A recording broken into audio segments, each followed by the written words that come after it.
Thank you for having me. It's a great pleasure. I'm very excited to give this talk. This is a topic that I have been working on. I have been very enthusiastic about promoting. So I'm glad that I have this opportunity. I'm glad that so many people have joined in. Welcome to all 111 of you. I hope that you really enjoy this session. It is going to be an interactive one. If there are any questions that you have in the middle, if you feel like I'm going too fast, or if there's a particular point about neuroscience that you're curious about, raise your hand or just put the comment in the chat and I will take it up. Now, just quickly confirm if everything looks okay, if everything sounds okay, and then we can start. Yeah, everything's perfect. Perfect. All right. So now I'm just going to share my screen.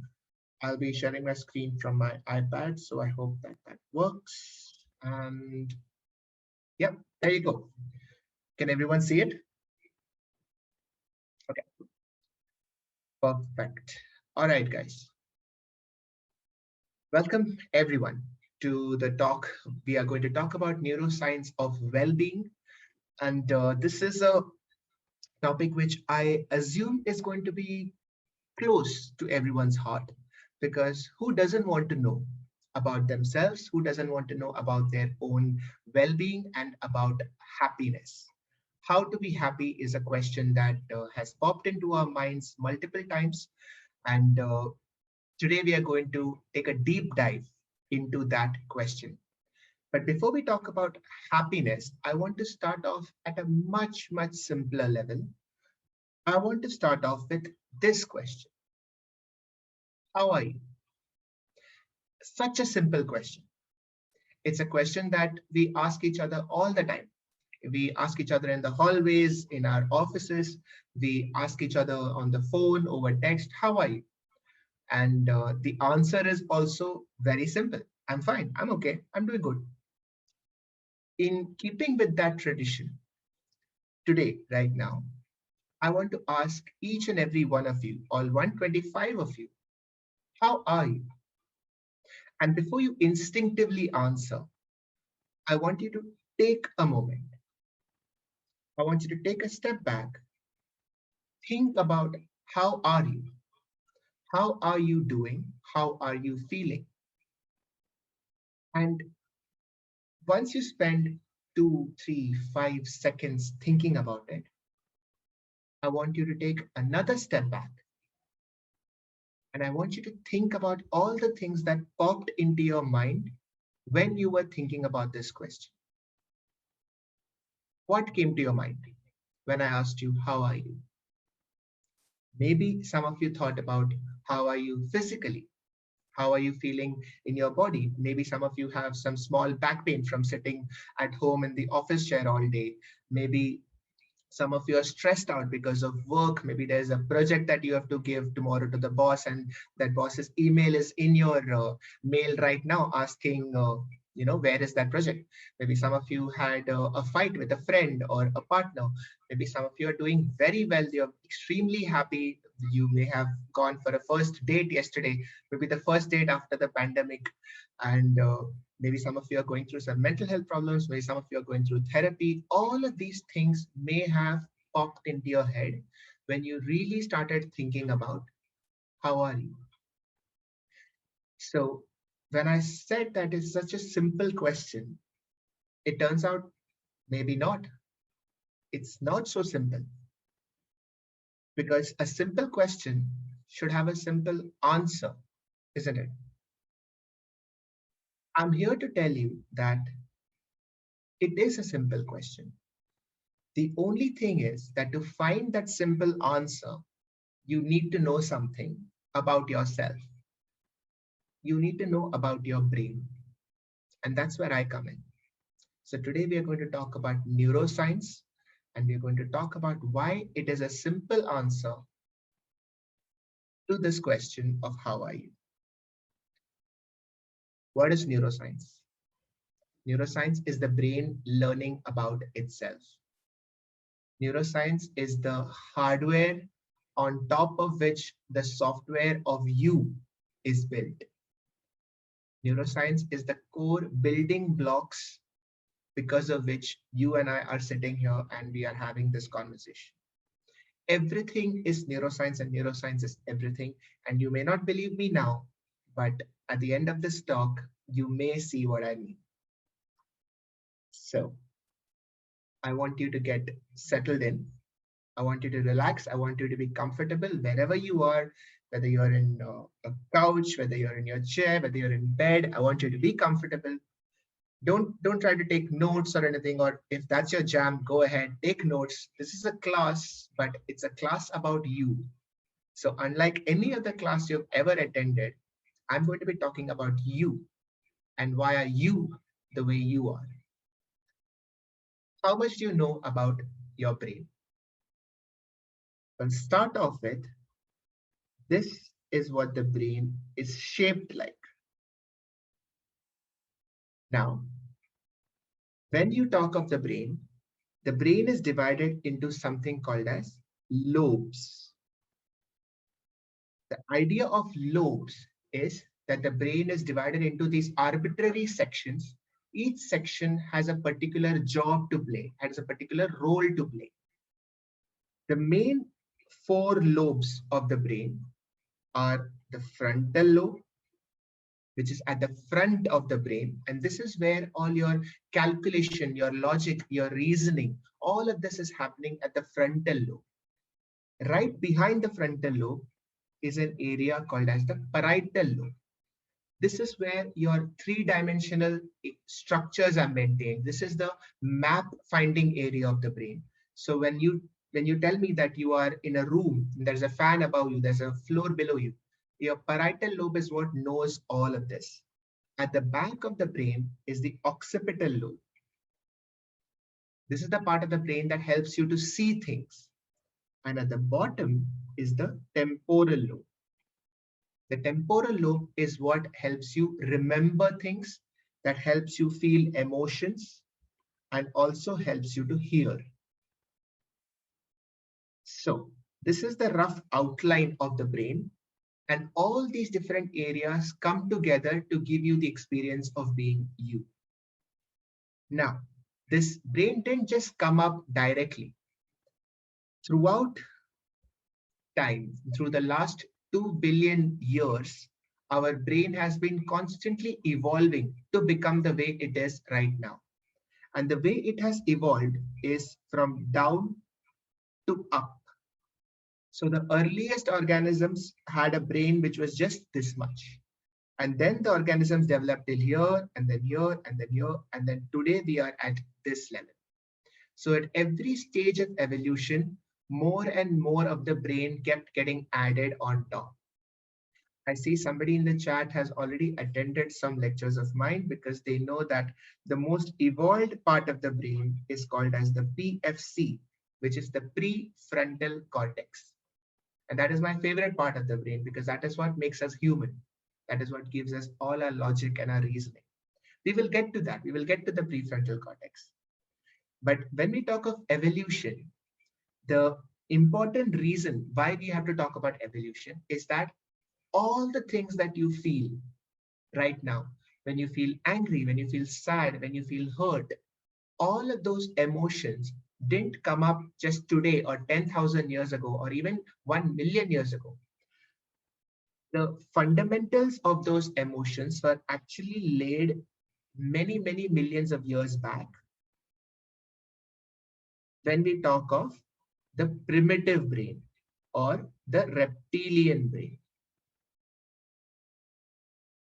So when we talk of the reptilian brain, we talk of the brains that even reptiles had. So frogs, snakes, even those creatures had the reptilian brain. And the reptilian brain had something called as the limbic system. And the function of the limbic system is to help you survive. That is it. Your limbic system is primarily designed to help you survive. Now, put yourself in the shoes or in the feet of a frog. It is out in the jungle and the frog needs to survive. What does it need to do? It needs to hunt for food. So whenever you find food, the frog will go towards it. and it needs to run away from predators. So if it sees a snake, it will run away from it. And it needs to mate. So it needs to find a partner, it needs to mate so that its species can propagate. So the limbic system is primarily concerned with feeding, running away from danger, and mating or reproduction. The story since then, every stage of evolution that has happened since then has only been fine-tuning these basic limbic system drives. So whatever has evolved has never gone away. It has only become more and more sophisticated.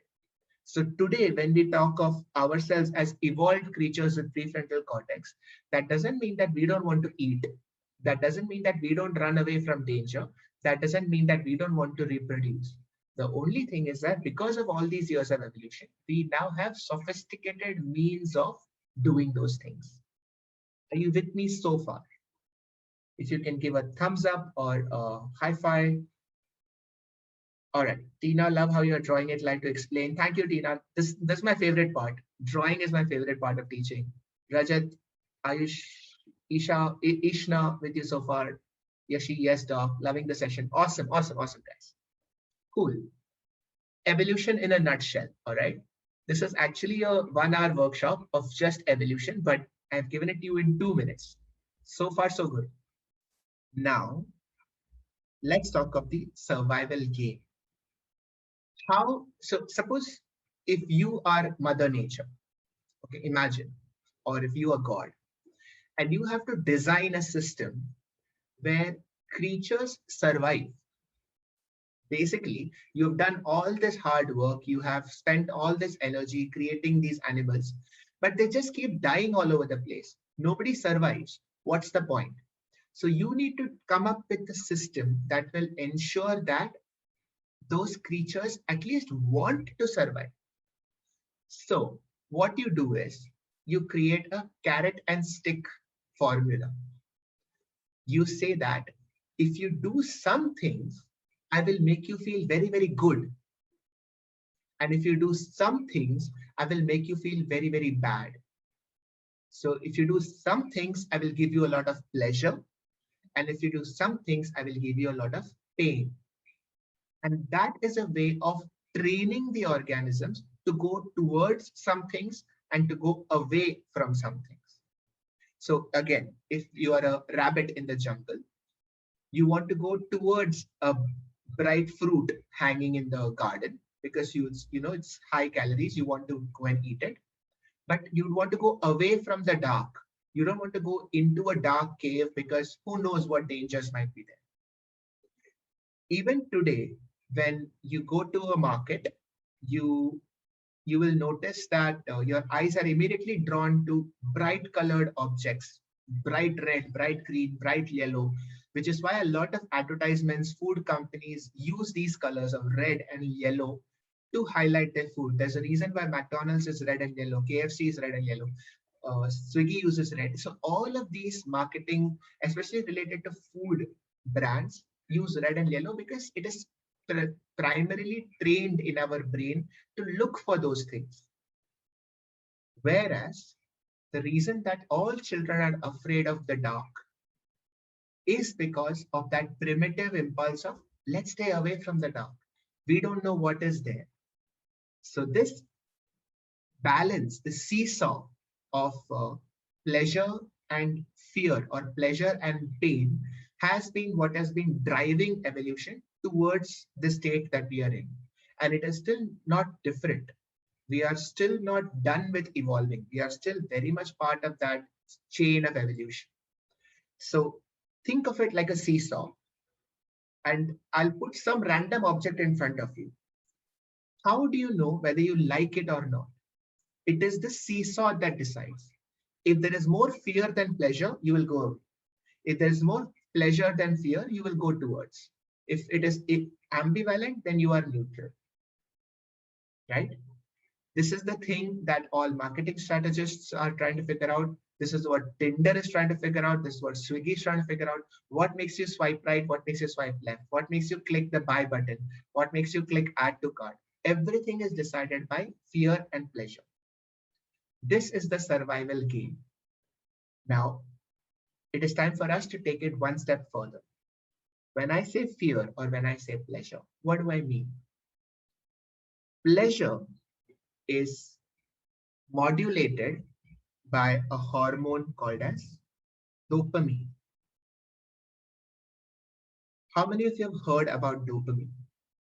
It's a chemical, it's a neurochemical, it is actually a neurotransmitter, and there is a whole network in the brain dedicated to dopamine. So when dopamine hits a particular spot in your brain, you feel very, very, very good.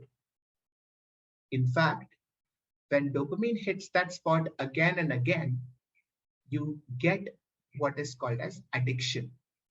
You like it so much that you want to keep on doing it so that dopamine keeps hitting that spot.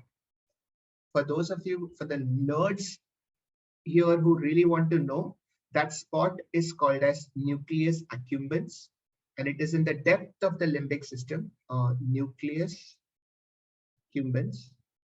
And this is where dopamine will go on hitting every time you do something that evolution is very happy with. Like, good boy, keep eating that fruit. Yes, good boy, keep mating. Yes, keep reproducing, which is why food feels good, which is why sex feels good. So all of these things are, we are trained to like, our brain is trained to like. What about things that are not good for you? What if you want to keep jumping into a cage which is full of tigers? What if that is something you want to do? Well, that is not good for you. The tigers will eat you up. So you need to have something called fear, something to hold you back. You need to have a brake in your car. So the braking system in the brain is an area called as amygdala. The amygdala is also part of the limbic system. It is actually very close to nucleus accumbens. So that's, those two are almost friends. Those two are childhood friends that have grown up together over millions of years, and they're not very far apart, but those two come together to play this seesaw of pleasure and pain, towards and away, to and fro, yin and yang. This cycle of amygdala and nucleus accumbens keep us on track. That is why you know that you cannot go too much behind something. That is why you know you cannot go too much away from something. If any one of these overwhelms you or takes over your mind, then your train gets derailed. Because too much dopamine, you're addicted. Too much fear, and you are in anxiety, panic. You can't do anything. So in both the extremes, you are paralyzed. In both the extremes, you are useless. You cannot really function properly. But if these two things are in balance, then you are on track. All right. Somebody has said fight or flight. Fight or flight is essentially part of the fear response. So when amygdala is activated, initially it is just to pay attention. But as soon as your attention is on that thing and amygdala continues to get activated, you activate the fight and flight response. So for example, if there is a cobra in your room right now, you will not be listening to me. You have bigger problems. So your attention is completely focused on the cobra, and your muscles will all suddenly tense up because you have to run. Your heart will start beating loudly because all those muscles need blood, because in 2 seconds you're going to be running for your life. So quickly pump blood so that all your muscles get blood. Your eyes will become dilated so that you can take in more information. Your breathing becomes faster. Your skin becomes cold because all that blood is now going into your muscles, and your brain is completely focused on that one thing. So this is what are the symptoms of anxiety attacks or panic attacks. So that is all because of uncontrolled amygdala activation. So is it clear so far? Have you understood survival game, pleasure and pain, the back and forth? Interesting question, interesting observation. The one situation where you get both, or one of the funny situations where you get both amygdala and dopamine activation is when you fall in love. So when you fall in love, especially when you fall in love the first time, there is a lot of dopamine, but there is also a lot of amygdala activation, which is why you feel very good, but your heart is racing, your skin is cold, you're breathing fast. You can only pay attention to that one thing. You can't think of anything else. So, yeah, love really screws up your mind. I'm just saying. So, what happens? Is that for real, Rajat? Yes, of course it's for real. You should try it out. Can this fight or flight Can this fight or flight response be controlled like when we encounter a lizard or cockroach? The only way to control the fight and flight response is to reduce amygdala activation, which is to reduce the level of threat. So if you feel like something is threatening you, then you will be threatened, then the amygdala will get activated. But as soon as the feeling of threat goes away, amygdala will stop getting activated. So for example, a snake charmer will not get that same level of amygdala activation as somebody who's seeing a snake for the second time in their lives, right? If they're seeing a snake for the first time in their life, also they may not get an activation because they don't even know this is dangerous. So, right. Okay, I don't want to get too sidetracked into, how do you reduce amygdala activation and all that. I want to get to the point of the talk, which is the 6 pillars of well-being. Let's talk of dopamine and amygdala a little more. When I say dopamine, how does it control behavior? So when we talk of pleasure and pain and keeping the train on track, how does dopamine control behavior? Dopamine controls reward networks. So in the brain, whenever you do an action that the brain approves of, it activates reward networks. So the brain is literally bribing you. Evolution is bribing you to go on doing something. So dopamine activates reward networks. And when those reward networks get activated, those chemical changes that happen in your brain leads to the chemical changes leads to physical changes. And it is this combination of chemical and physical changes that we call as happiness or satisfaction or pleasure. Are you with me? The next time you say that I am happy, what you mean is that dopamine is getting activated in your reward networks, and that is triggering a chain reaction of chemical to physical events, which coming together gives you the sense that you call happiness or satisfaction or pleasure. And all of these we associate with well-being. When we say well-being, we mean that our reward networks are saturated and we are feeling good, right? But this is only half the story, because the other half of the story is your amygdala activation. So when amygdala gets activated, it activates pain networks or fear networks. And when the fear network is get activated, it leads to a series of negative emotions, negative chemical reactions that we associate with either worry or anxiety or panic or distress, rage, anger, hate. All these negative emotions are associated with amygdala activation. I am simplifying this a little bit, but so understand that each one of these different words do have different connotations and slightly different networks, but amygdala is a common factor for all of this because all of them makes you go away from something, right? And Yash has just raised an interesting point that one cannot exist without the other. I believe that the whole Harry Potter novel series is just a way of talking about dopamine and amygdala. But then, so is every fiction book ever.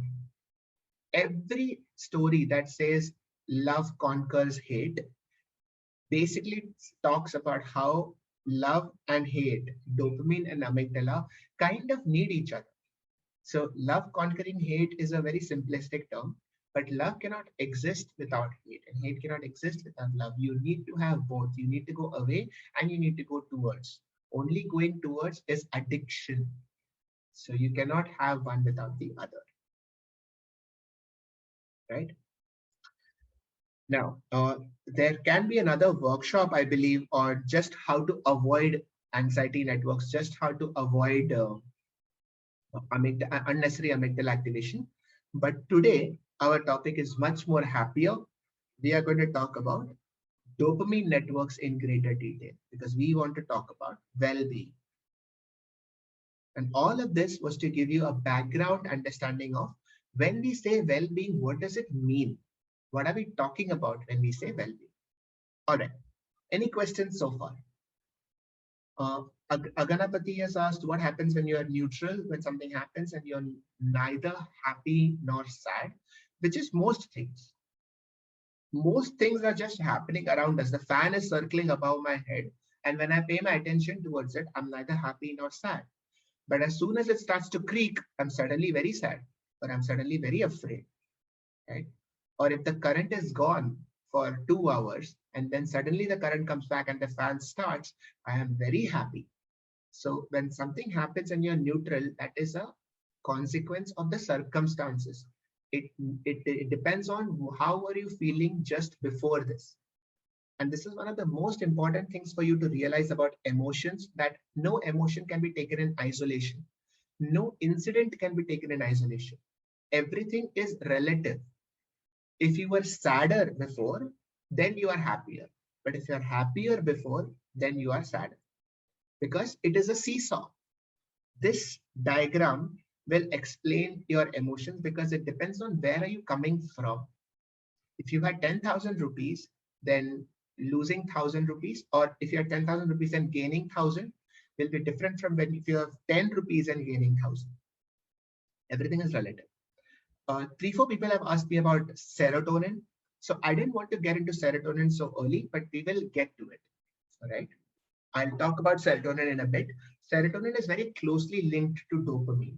So it is one of the, you can think of it as a happiness promoting hormone. All right. Now we are going to talk about dopamine networks in the prefrontal cortex. So in the brain, in the front of the brain, that is in the prefrontal cortex, your dopamine is acting. So I already mentioned how dopamine initially is in the nucleus accumbens. So this is part of dopamine in the limbic system, right? But the limbic system is for the reptiles. The dopamine in the limbic system was used to control reptiles to do something or to not do something via the amygdala. But when evolution kept on happening, dopamine kept on moving forward, forward, forward, and forward. Because one thing has not changed. When you want to do something, you need dopamine because dopamine is required for motivation. Now, when we talk of limbic system, that motivation becomes an urge. I have an urge to eat. I have an urge to find a mate, or I have an urge to reproduce. It becomes urges. But as we keep evolving, that term changes. So urge becomes want, or it becomes goal, or it becomes purpose. So when you ask yourself, what is my purpose? We are actually asking a question that evolution has been trying to answer for millions of years. But with each step of evolution, the quality of that question keeps changing. So today, our purpose is also determined by the dopamine networks. And our purpose is the sum total of all the dopamine networks right back to the limbic system, all the way to the prefrontal cortex, which is why it is important to talk about the dopamine networks in the prefrontal cortex. Okay. Dopamine detoxification. Easy, easy, easy. Let's first understand what dopamine is useful for before we detoxify dopamine.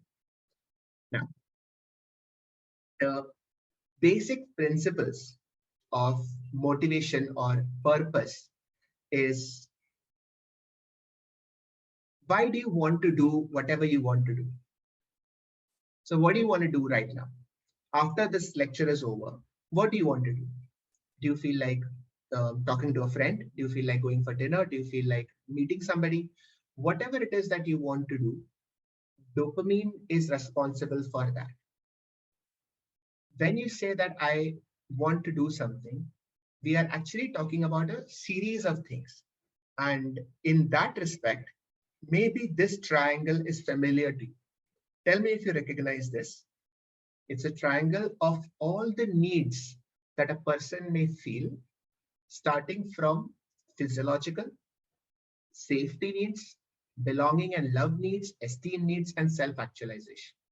Maslow's hierarchy, exactly. Maslow's pyramid of needs, Maslow's hierarchy of needs. So this was a very famous psychology principle of how we need certain things. And if the bottom ones are not taken care of, we cannot achieve the top ones. Now, after having heard me talk about neuroevolution, can you realize some things? Can you realize that the way this is structured, we are actually talking about evolution. Maslow's hierarchy of needs is actually neuroevolution. At the bottom level, at the limbic level, the limbic system needs warmth, food, rest, which is basically core survival needs. It needs security and safety, which is amygdala. And then when we talk of belonging, relationships, and accomplishment, as we keep on going up, up, up, we are actually going above the up the evolutionary tree towards the prefrontal cortex.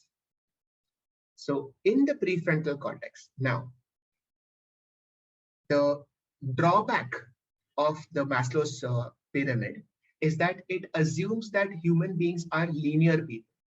Just because we have evolved from animals doesn't mean that we still have core animal and superficial human instincts. The problem is that human beings are not linear. While we may like to think of ourselves as simple creatures, we are actually not going from simple limbic to PFC.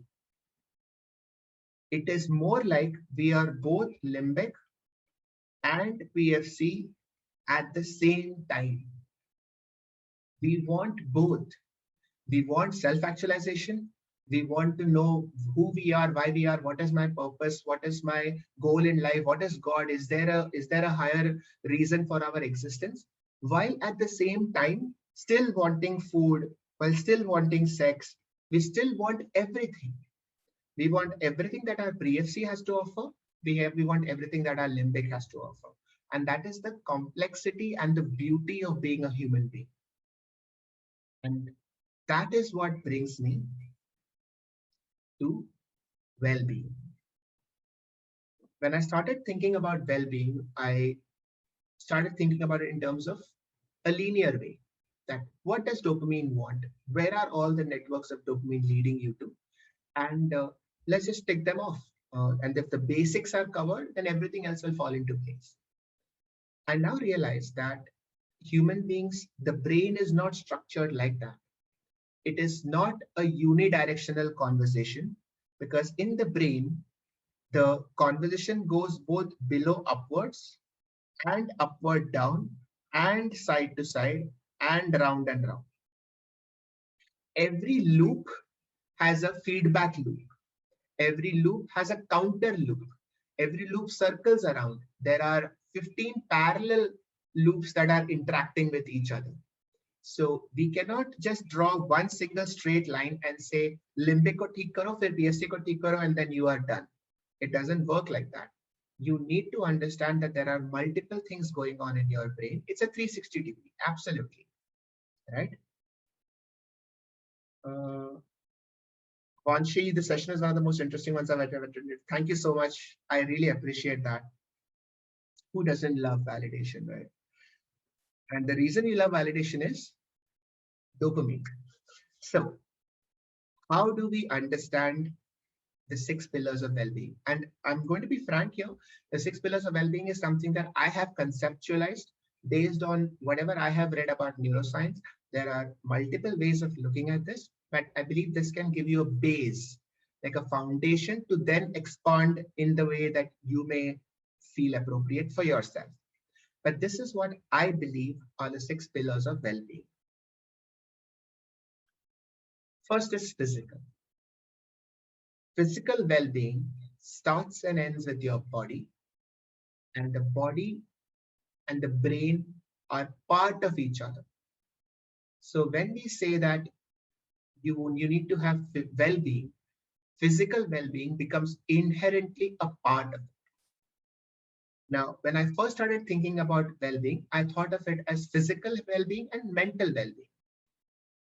I then realized that you cannot talk of mental well-being as an individual identity because everything comes from the brain.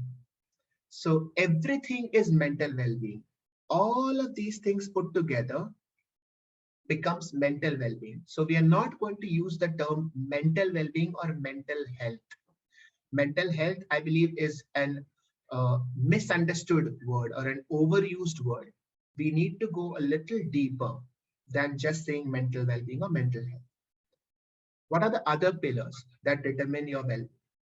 Your professional space, your professional well-being, your sense of duty or your role in society, that is professional, your personal well-being, your identity, your financial well-being, which is your security and your personal safety, your social well-being, and your spiritual well-being. Rohit is saying you are inaudible. Can somebody else confirm that I can hear you if I'm fine. audible? Yeah, okay, cool. Rohit, just check your mic. Just check your earphones. So, 6 pillars of well-being: physical, professional, personal, financial, social, spiritual. It doesn't start and end with anything. There is no most important to least important. It is not a hierarchy. The more I think about it, the more convinced I am that at any given point, if any one of these pillars is broken or inadequate, then there is a sense of imbalance in your mental state.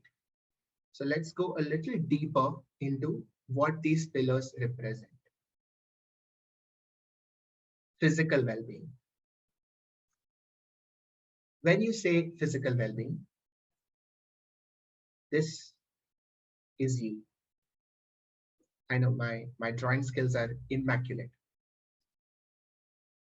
You are a collection of bones, you are a collection of muscles, you are a collection of organs, your heart, your kidney, your endocrine system, your thyroid hormones, your growth hormones, your molecules. There are sodium, calcium, magnesium, ions in you, and every molecule has a role to play, all of them coming together to form you.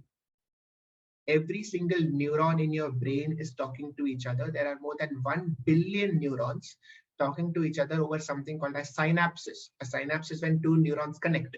There are more than 1 trillion synapses. All of that put together is you. When you say physical well-being, I mean that you have to take care of your body. If you don't take care of your body, then automatically, just with the rest of your body, your brain also suffers. You cannot have an isolated part suffering. It might start off from one end.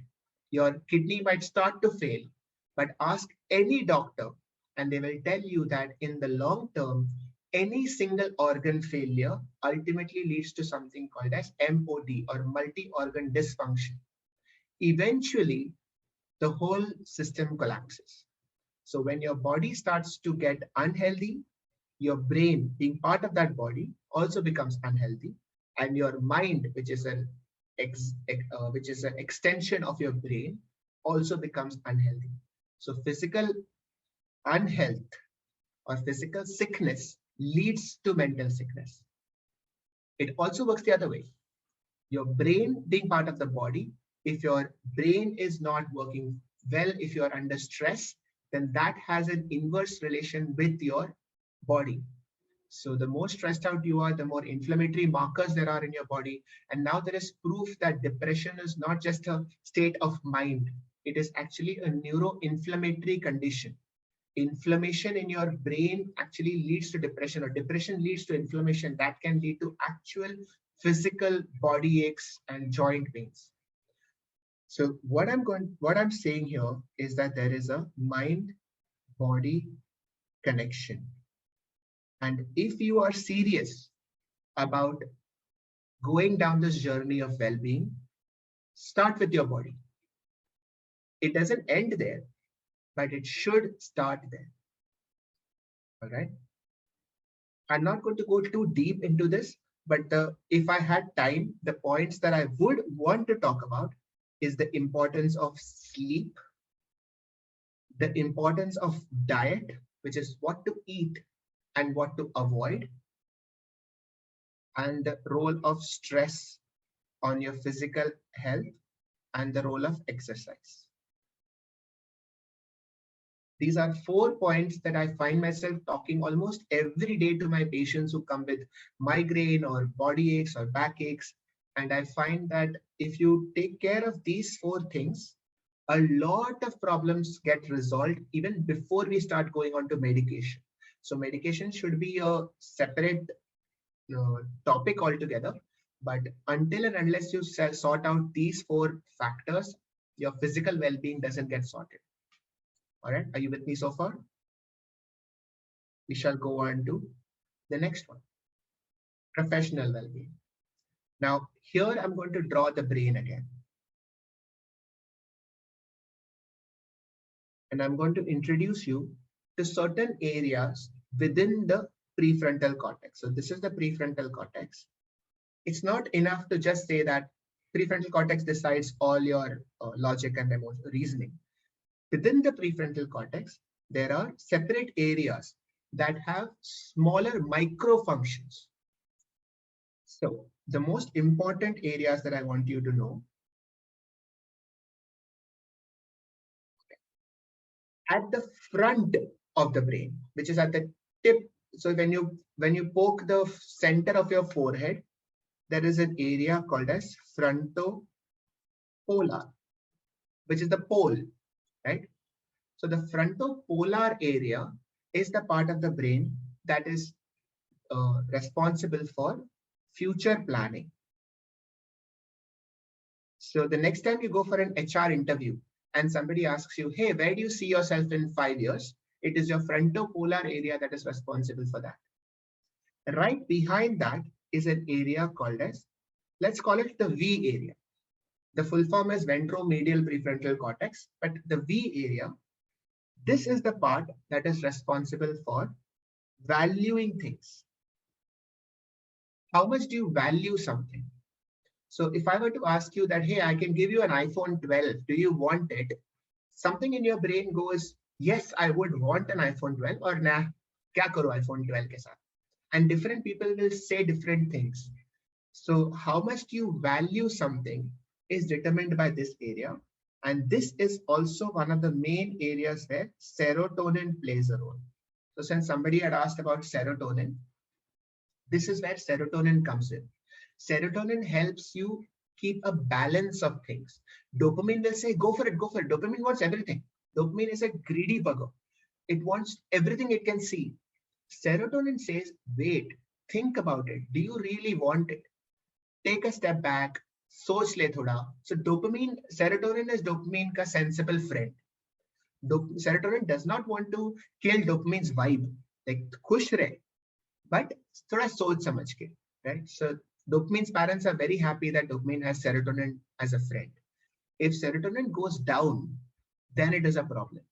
Because if serotonin is sick and doesn't come to college, Dopamine goes and does reckless things. Dopamine goes and drives a car at 200 kilometers an hour because there's no serotonin to say slow down. So that is what leads to impulsive behavior. So if you find yourself impulsively buying stuff or clicking stuff on Amazon or impulsively texting your ex, for example, then that is because your serotonin is on a break and your dopamine is saying go for it. So you need to be very careful. Always involve serotonin in the picture. All right. Now, behind that is an area called as OFC, which is called orbitofrontal cortex. The role of orbitofrontal cortex, amongst many other things, is to find out the right place and time. In other words, social bonding or social responsibilities. What is the role of this? What is the role of this decision, or what is the role of this thought in this current scenario? Because you know that some thoughts are appropriate for some times, but not another time. And you'll find that some people just don't know what to say when. कुछ भी कहीं पे भी बोल देते हैं. वही चीज अगर और कहीं बोल दिया होता तो ठीक था, but गलत जगह पे बोल देना is a problem. So orbitofrontal cortex helps you keep track of, अच्छा भाई ठीक है तो बोल लेकिन अभी नहीं. This is not the right time. Man, you're at a funeral, don't crack jokes, whatever. So that sort of thing your orbitofrontal cortex does. And on top is an area called DLPFC, which is the director, which is the CEO. Because this is where the final decisions happen. This is where the DLPFC has the last say, that should you do something or not. So DLPFC has the job of ultimately executing action. If your limbic system says, slap that guy, he was rude to me, go slap that guy. Your each and every part of your brain will have something to say for it. Your orbitofrontal cortex says, wait, do you want to slap that guy? You are in school, your teachers will see. Your value area is saying, do you want to slap that guy? How good will it make you feel? Forget it. And your frontal polar area will say that, think about it, tomorrow you may get detention. But at the end of the day, all those areas will talk to DLPFC, and DLPFC will decide, should I slap him or should I not? Okay, so that's the CEO's job. Got it? Are you with me so far? So this is the most in-depth neuroscience bit that we will go to. Yeah, DLPFC is like, fuck, let's do it. Absolutely. So if you want to really learn discipline, it is your DLPFC that you have to control. Because DLPFC is the final gate. If you shut down DLPFC, then nothing gets out. Okay. And I mean, there is a lot to be said about DLPFC. It is also responsible for your attention span. So if you find yourself procrastinating or if you find yourself constantly distracted, then DLPFC is to blame. All right. So why am I telling you about all this? When I talk about professional well-being, your professional well-being, your profession basically is a mix of multiple areas. It is a mix of your social responsibility. So what your society wants you to provide as a service. So are you a student? Are you a housewife? Are you a blacksmith? Are you a software engineer? Whatever. You are providing some service to society. So there is a sense of social expectation when it comes to professional well-being. And there's also a sense of personal growth. So who do you want to be? So this is why professional well-being and the next one, which is personal well-being, are two very closely connected pillars. Now, traditionally, professional and personal have been very separate. Traditionally, in the old days, your profession is kind of decided by where you are born. जो पापा ने किया वही मैं करूंगा, जो mummy ने किया वही मैं करूंगा. That's that sort of thing. If you're born in that family, you will do that work. So your profession is decided. Now, more and more, your professional and personal are merging. What do you want to do? But even then, even today, we still have this difference that what you do as your job versus what else do you want to do? How else do you want to explore? So people who don't really focus on personal well-being will start associating personal well-being with their professional well-being. That my job is my life, that my job is my identity. I'm not going to look for anything else beyond that. So for example, I'm a doctor, but I also like to write poetry. I also like to write rap songs sometimes. I also like to put out videos on YouTube. But if I don't allow myself to explore that personal well-being space, then I will continue identifying as a doctor and only as a doctor. And there I will feel like something is missing, right? So that is the personal well-being space. That is identity or self-discovery outside of your profession. What is social well-being? When we talk of social well-being, we are predominantly talking of your orbitofrontal cortex. And the key thing to remember is that man is a social animal. We need connections. We are constantly looking for validation from other people. And whenever we talk or whenever we do anything, we are immediately looking at who is saying what in return to what I did. And that is how we are always calibrating ourselves. Should I do more of this? Should I do less of this? So social well-being includes your relationship with your family, your friends, your partner.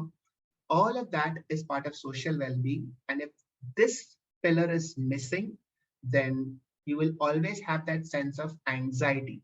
Again, because going back to the tribal times, if your tribe rejects you, if you are excommunicated by your tribe, then there is a big chance that you are not going to survive in the jungle. So that fear of invalidation, that fear of betrayal, or that fear of being left behind is always there, which is why we are so keen on getting approval from your peers. That is what peer pressure is all about. Next up is financial well-being.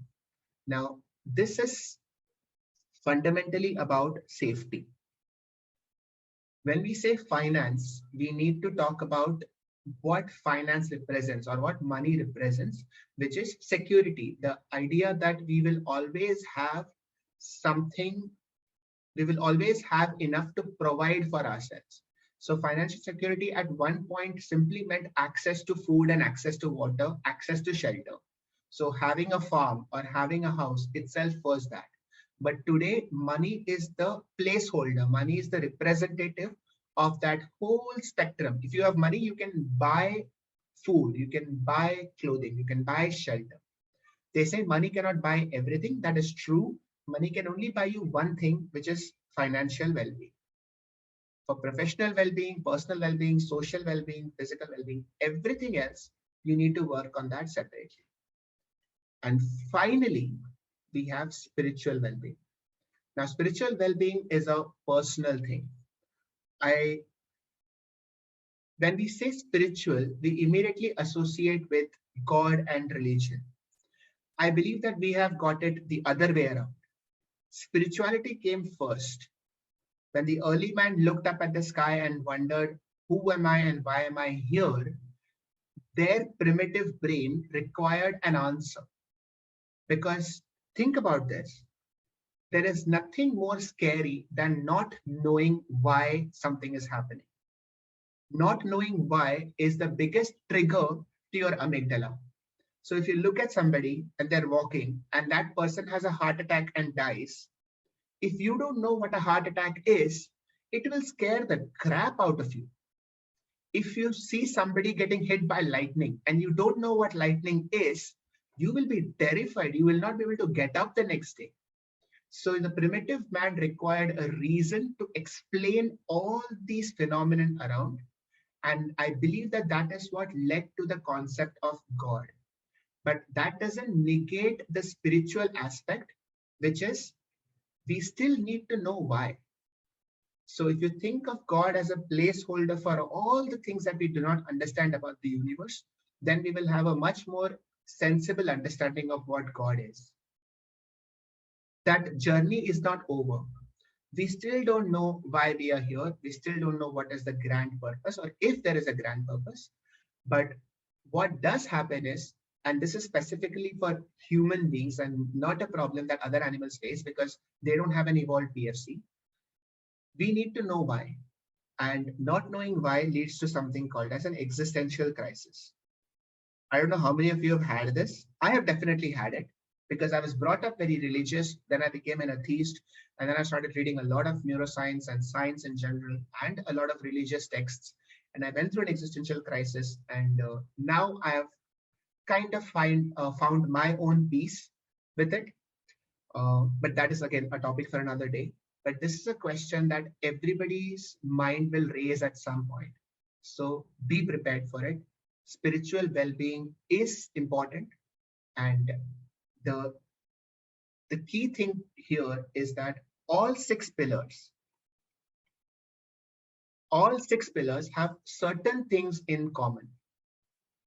Oh, there's somebody who's attended my Gita sessions. How lovely. Thanks, Yogesh. I really appreciate that. So all six pillars have some things in common. All six pillars will keep growing, which is what I mean by the need to grow. In all six pillars, there can be stagnation. So one or two pillars can grow up and another pillar may just stay where it is and the third pillar can go up. So you may feel like there is something missing in this, although it was going to a certain point, but then it stopped, which is why you may feel that your physical fitness has continuously increased and you are now at the peak of your physical fitness, but you haven't really explored your art. You used to love to draw, but your personal growth and in that space got stunted. You may feel that, hey, why did I not continue that? Or you have a great set of friends, but you haven't got a promotion for the last 6 years. So you may feel that, hey, why is my professional space stunted there? So in every one of these pillars, there can be stunting, there can be stagnation, there could be a crisis. So there could be a physical crisis, which is suddenly your physical well-being has collapsed. Financial crisis, professional crisis, personal crisis, social crisis, spiritual crisis. There could be compensation for any of these pillars. You may say that, okay, I don't have friends, but look how rich I am. Okay, I don't have a job, but I have embraced spirituality and I don't need anyone and I don't need anything. In every single pillar, that could be, we could compensate by saying that if I don't have this, at least I have the other one. So this is just something that we do and it is part of our defense mechanism. And I'm not saying right and wrong, but I mean, what I mean to say is we should be aware that this is what we do. Now, when we say the need to grow, we are essentially saying that human beings are exploring creatures. We always want to know what is beyond this. You may have reached whatever stage you are at, but there is always a part of your brain that says, what if there is more? And you can call it greedy, but you can also call it curious to know or curious to grow. So this is true for all the pillars. At every stage, there is always a next level. And the reason that you want to grow is because of dopamine. The way dopamine works is that there is maximum dopamine in anticipation. So when you're looking forward to something, that is when dopamine spikes. And as soon as you get it, dopamine will fall. And if you are sure that you're getting it, then dopamine will hardly rise up. So if I tell you that you're getting 100 rupees right now, you will get a big dopamine while, while I'm giving you the 100 rupees. As soon as you have it and it's in your pocket and it's yours, dopamine is gone. If I give you 100 rupees tomorrow, you will again get a spike. Day after tomorrow, again. On the 10th day, the spike will be very less. And on the 11th day, if you don't get it, you might get angry. Wait, but why? I should be getting. And on the 12th day, if you get it, you will again get a bigger spike because on the 11th day, you didn't get. So you weren't sure if you'll get it or not on the 12th day. So that is how dopamine works. It works on anticipation, and that is a way of keeping you on your growth, keeping you on track. So it is a trick that the brain plays to keep you on track. Another thing that all these pillars have in common is that they all need reserve. So, and this is one of the final points that I want to make in the discussion today. When you say health, what do you mean what do you mean by healthy? My definition of health is, do you have enough reserve to handle a crisis? So if you consider yourself as physically healthy, that means that does your body have enough strength to handle a crisis? That crisis could be a COVID infection, that crisis could be a cancer, that crisis could be just heavy weights lifting. So if your muscles have enough reserve to handle the crisis of getting suddenly pulled down by 100 kgs of weight, then your muscles are that healthy. If pulling 100 kg is not possible, that means your muscles cannot handle that much stress. So it is not as healthy as that. So that is what reserve means. And this is true of all pillars. You need to focus on building reserves in each one. So you need to build reserve in physical, which is why you should not be just enough. You should not have just enough physical health to do all the tasks you need to do right now, because you never know when you may have a crisis or extra stress, and that is when things go spiraling downwards.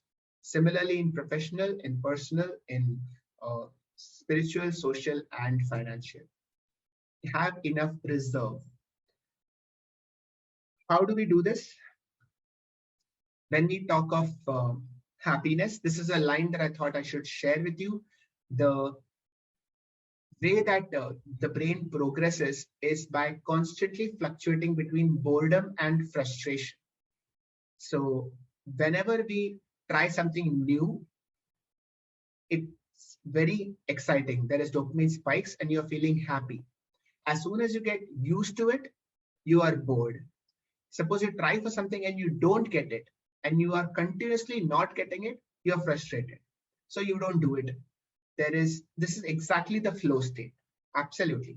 The flow state is the ability to maintain yourself between boredom and frustration, having just the right amount of curiosity that will just keep you going on and on. Not so much that you will pick up too much and frustrate yourself, not so little that you are bored of everything. So happiness is that sweet spot between boredom and frustration. I already talked about the need for reserve and how you should focus on reserve in each one of these 6 pillars. And finally, we'll talk of neuroplasticity, which is the practical aspect of this whole discussion. What is neuroplasticity? Neuroplasticity is the ability of your brain to learn new things, to learn new habits, and to become better and better as a person. Every time two neurons connect and they start firing together, there is a saying that neurons that fire together, wire together. So every time neuron A fires and neuron B fires immediately afterwards, neuron A and neuron B start forming a bond. So this is one of the simplest ways of you changing the way you think and changing the way you are, which is connect neurons that fire together so that you can form habits. One simple example is that for the last 1 month, I have been doing an exercise called as the Neuro Living Project, which is essentially wake up at 6:45, conduct a neuro meditation session for 15 minutes every day on Zoom, have people join in, so around 30-40 people join in, and have a 15-minute meditation session, talk about something about the brain, talk about self-awareness, and then immediately go and do one action that you want to create as a habit. So as soon as I finish the session, I go down to the gym so that that habit gets formed. And because I have an accountability, I have so many people who are looking at me doing it, and I am looking at so many other people doing it, it builds a sense of community. So everybody's trying to build a habit in front of everybody. It's not 100% foolproof, of course, but even in 1 or 2 or 3 months, if we can form a habit, I believe that it's 1 or 2 or 3 months earlier than what would have happened otherwise. So at least because of that, my diet has improved and I'm waking up early every day, and yeah, I'm feeling very happy that I started it. I want to attend it, so I'm going to share the link with you right now. before I forget, so that tomorrow the next session starts. So October 1st is the first date of the next session. If you guys want to attend it, then please do. And I'll just share the registration link over here. Yeah. The link will only be open till tomorrow morning because I want to close the registration, and October 1st to October 31st, there'll be one single project. Now, make your well-being a habit. Every single pillar requires only one habit. And this is the crux of it, all right? I know that it's been a long lecture, but okay. Did you see the link? It was a Google form, guys.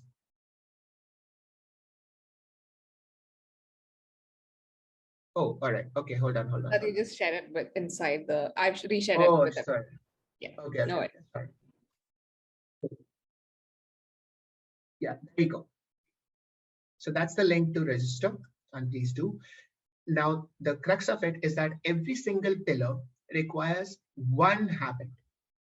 Because of the power of compounding, if you do one thing every day for each one of those pillars, your life will slowly take care of itself. Now, there is a bit of unfairness here because society ensures that your professional pillar is at least managed. And the reason for that is that society is selfish. Society wants you to take care of that one thing because that is what society runs on. So a professional pillar kind of takes care of itself. What society will not take care of is your physical, your financial. Surprisingly, they'll take care of your professional. They will want you to work, but nobody cares if you have financial reserve or not. That is completely up to you. And nobody cares if your spiritual reserve is good or not. But professional and social, society will take care of. So I would suggest that at the start focusing on your physical pillar. So do one exercise every day, 20 minutes every day. Do one thing for your financial stability. That could be spend 10 minutes looking at your financial status, spend 10 minutes looking at what investments that you have done, just so that you are in the loop, just so that it is there in your radar, and spend 10 minutes meditating.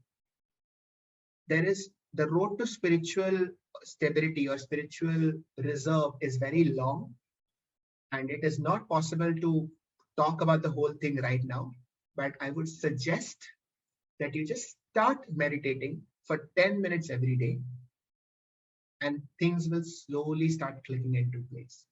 Remember that well-being is not something that happens overnight, but I assure you that if you do one habit every day, the next year today, you will be in a much better position than you are in right now.